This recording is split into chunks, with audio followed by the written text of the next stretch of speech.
बहुत बहुत बधाई आपको, आपके चैनल को भी। मेरा पहला प्रश्न है आपसे कि भारतीय जनता पार्टी के साथ आपकी सिर्फ बात चल रही है, बात बनेगी कब आपकी? बात तो 2019 में बन गई, जब से मैं आया हूँ तब से चल रहा हूँ। और रही सीटों की बात तो लगभग तय हो गया है, और जहाँ हमें लड़ना है अब वहाँ चल रहा कि कौन सा प्रत्याशी जीत सकता है, उस पर भी कुछ चर्चा चल रही है। हमको लगता है कि आजकल कल परसों में प्रेस होगा, उसमें भारतीय जनता पार्टी इसको पूरा का पूरा ओपन करेगी कि कितनी सीटों पर मैं लड़ूंगा और कहाँ लड़ूंगा। जो मैं कहा था वो भारतीय जनता पार्टी ही कहेगी कल से। लेकिन अभी तक फॉर्मल अनाउंसमेंट न होने की वजह से ये असमंजस की स्थिति बनी हुई है कि आप कितनी सीटों पर आपकी दावेदारी है। कोई बता रहा है कि आप 4 सीटों पर लड़ेंगे, कोई बता रहा है 6 सीटों पर लड़ेंगे। आपका दावा कितनी सीटों के लिए है? अब जो कोई बता रहा है उसका ऑप्शन है, जब हम बता दें और भारतीय जनता पार्टी, जब मीटिंग में हम ही दो हैं तो हम और दो में से जो एक कहे वही सही है। अगर भारतीय जनता पार्टी ऐसा कहीं कह दी हो तो उसे माना जा। अब जिसकी दुकान बंद हो रही है, जिसकी राजनीतिक जो जिस तरीके से हमारे समाज के साथ धोखेबाजी करने वाले लोग थे, वो कुछ भी कह सकते हैं। आज के दिन में भारतीय जनता पार्टी, जो मैंने कहा है, भारतीय जनता पार्टी निश्चित रूप से कल परसों में उसे घोषणा करेगी आपके सामने। आपका दावा संजय निषाद जी कितनी सीटों पर बनता है जो आपको लगता है कि जायज है और इतनी सीटें आपको मिलनी चाहिए? मैंने उन्हें 24 सीटों का दिया था जहां हमारे लोग चुनाव की तैयारी में थे, लेकिन लगभग 15 सीटें थी जिस पर यह था कि हमारे लोग जीत सकते हैं, वो हो चुका है। और उसमें से ज़्यादातर सीटों पर भारतीय जनता पार्टी की सहमति बन गई और 15 सीटें आप कुछ ज़्यादा नहीं मांग रहे हो? 15 सीटें नहीं मांग नहीं रहे हैं, उस पर हमारे लोग जीत के समीकरण हैं।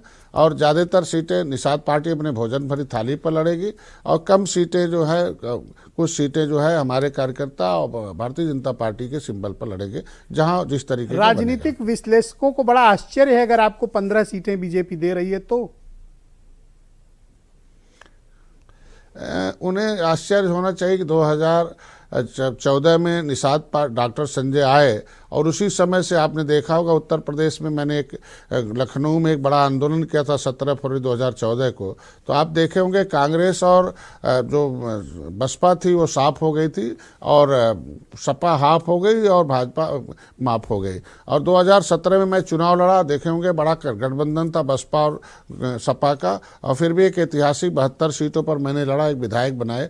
बस जीत भले नहीं ज़्यादा मिल पाई, लेकिन एक इतिहास में हमारा वोट जो कोई 5000 गिनता था वहाँ 50,000 पा गए।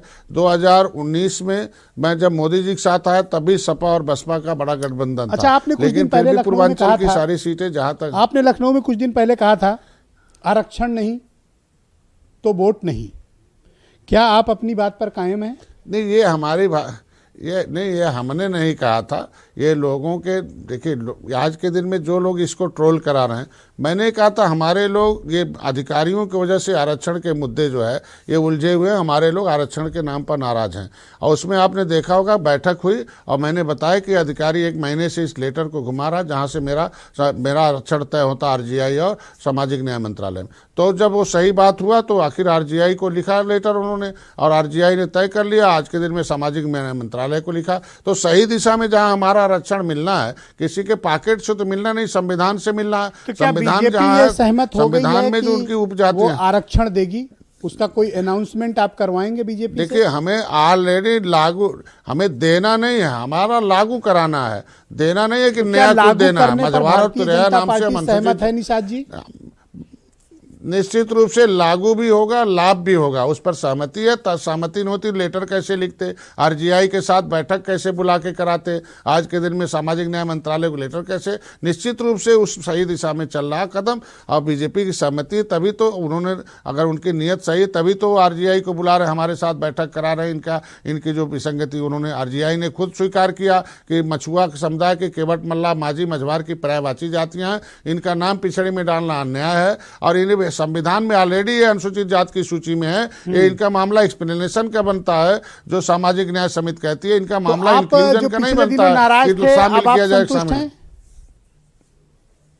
निश्चित रूप से जो क्रियाकलाप चल रहा है, जो हमारा सही दिशा में आरक्षण का मुद्दा था वहाँ जा रहा है, इसलिए मैं उसके लिए धन्यवाद देता हूँ। और मैं हमारा समाज हमारे संघर्षों को, हमारे त्याग को और मेरे तपस्या को, हमारे जब मैं जो प्रमाणिक दस्तावेज डॉक्टर संजय ने इकट्ठा किया, लोगों को बताया है, तो उन्हें पूरा विश्वास भी है कि प्रमाण पत्र भी दिलाऊंगा, उन्हें लाभ भी दिलाऊंगा। आप यकीन के साथ कह सकते हैं कि आपको 15 सीटें मिल रही हैं लड़ने के लिए?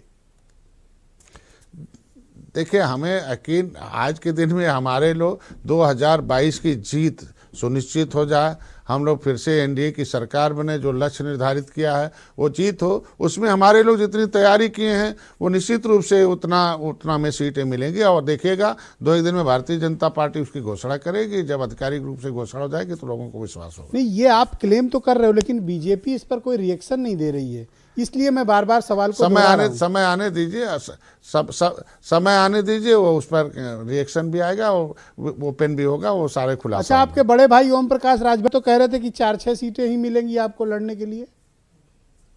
वो तो क्या कहते हैं सुबह, वो तो ये भी वो तो कह चुके हैं ना कि हाथी और साइकिल का जो बटन दबाएगा अपनी माँ बहन की इज्जत लूटेगा।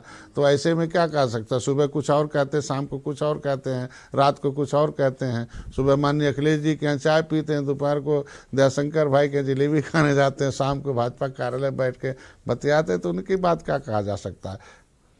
ऑलराइट, बहुत बहुत शुक्रिया और धन्यवाद आपका डॉक्टर संजय निषाद जी हमारे साथ जुड़ने के लिए और अपनी बात रखने के लिए।